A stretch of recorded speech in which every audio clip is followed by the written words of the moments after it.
America के पूर्व राष्ट्रपति डोनाल्ड ट्रंप का ट्विटर अकाउंट रिस्टोर हो गया है।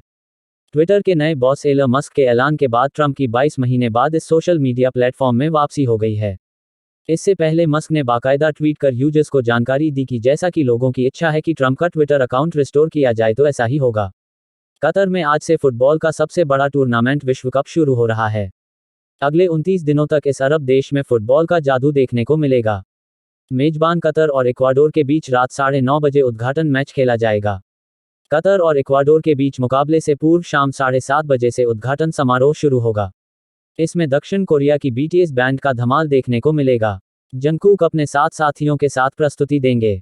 इसके अलावा ब्लैक आइड पीस, रॉबी विलियमसन और कनाडा मूल की बॉलीवुड अभिनेत्री नोरा फतेही अपना जलवा दिखाएंगी।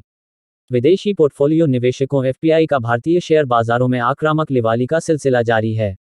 नवंबर में अब तक उन्होंने शेयरों में 30,385 करोड़ रुपये का निवेश किया है।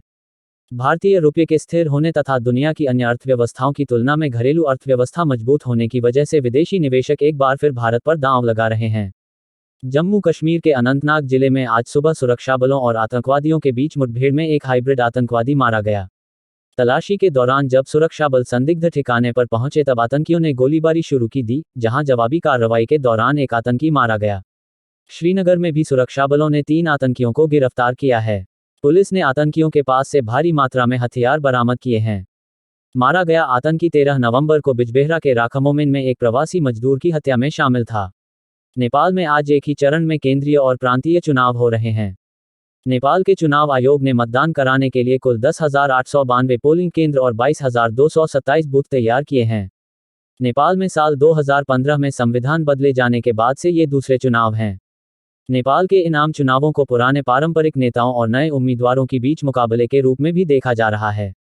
नेपाल की हाउस ऑफ रिप्रेजेंटेटिव संसद और प्रांतीय विधानसभाओं के लिए हो रहे मुकाबले में कई पेशेवर भी राजनीति में दांव आजमा रहे हैं।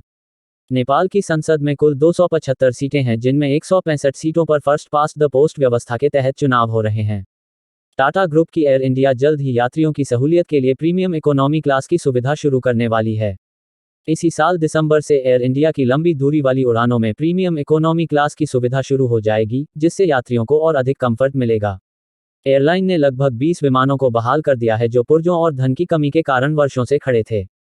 इसके अलावा एयरलाइन घरेलू और अंतर्राष्ट्रीय मार्गों पर अपनी बाजार हिस्सेदारी को कम से कम 30% तक बढ़ाएगी। चीन की BYD ने हाल ही में भारत में अपनी नई इलेक्ट्रिक एसयूवी एटो 3 को लॉन्च किया है। नई एसयूवी को लॉन्च करने के साथ ही कंपनी भारत में अपने डीलरशिप नेटवर्क के विस्तार पर भी गंभीरता से ध्यान दे रही है।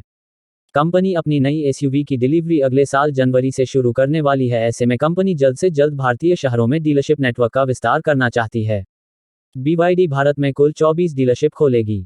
वहीं 2023 के अंत तक इस नेटवर्क में कुल 53 डीलरशिप जोड़ लिए जाएंगे। वर्तमान में BYD अपने 2 इलेक्ट्रिक वाहनों की बिक्री कर रही हैं। इनमें i6 इलेक्ट्रिक MPV और एटो 3 इलेक्ट्रिक एसयूवी शामिल हैं। देश के मुख्य न्यायाधीश CJI DY चंद्रचूड़ ने बताया कि आखिर जज जमानत देने से क्यों हिचकते हैं। जजों को जमानत देने से किस बात का डर लगता है। CJI ने कहा कि जघन्य मामलों में जमानत देने के लिए निशाना बनाए जाने के डर की भावना के कारण जमीनी स्तर पर न्यायाधीश जमानत देने से हिचकते हैं। उन्होंने कहा कि जमानत देने के लिए जमीनी स्तर पर अनिच्छा के कारण अदालत में जमानत आवेदनों की बाढ़ आ गई है। उत्तर प्रदेश में DAP के संकट से जूझ रहे किसानों को जल्द राहत मिल सकती है। राज्य में DAP की किल्लत को देखते हुए केंद्र सरकार ने 88,000 टन अतिरिक्त DAP उपलब्ध कराए जाने का निर्णय लिया है। उर्वरक किल्लत को देखते हुए कृषि मंत्री सूर्य प्रताप शाही ने केंद्र सरकार से DAP का आवंटन बढ़ाए जाने का अनुरोध किया था। प्रदेश के किसानों के लिए 24 रैक DAP व NPK विभिन्न पोर्ट से निकल चुकी है। एक सप्ताह में सभी रैक विभिन्न जिलों में पहुंच जाएंगी। उत्तर प्रदेश के मुख्यमंत्री योगी आदित्यनाथ ने आज लोक भवन में प्रदेश के सभी 75 जिलों के लिए चयनित 1354 स्टाफ नर्स को नियुक्ति पत्र प्रदान किया। उत्तर प्रदेश लोक सेवा आयोग से चयनित इन 1354 स्टाफ नर्स को नियुक्ति पत्र प्रदान करने के बाद उन्होंने इनको संबोधित भी किया। कार्यक्रम में उप मुख्यमंत्री ब्रजेश पाठक ने कहा कि चिकित्सकों के 2400 रिक्त पदों को भरने के लिए लोक सेवा आयोग को प्रस्ताव भेजा गया है। आने वाले दिनों में ANM के 10,000 पदों पर भर्तियां होंगी। बॉलीवुड एक्ट्रेस तब्बू और एक्टर अजय देवगन की लीड रोल वाली फिल्म दृश्यम 2 रिलीज होने के बाद से ही काफी चर्चा में बनी हुई है। अजय देवगन की फिल्म को रिलीज हुए 2 दिन हो गए हैं। इन दोनों दिनों में इस दृश्यम 2 ने बॉक्स ऑफिस पर धमाल मचा दिया है। फिल्म की कुल कमाई 36.97 करोड़ रुपए हो गई है।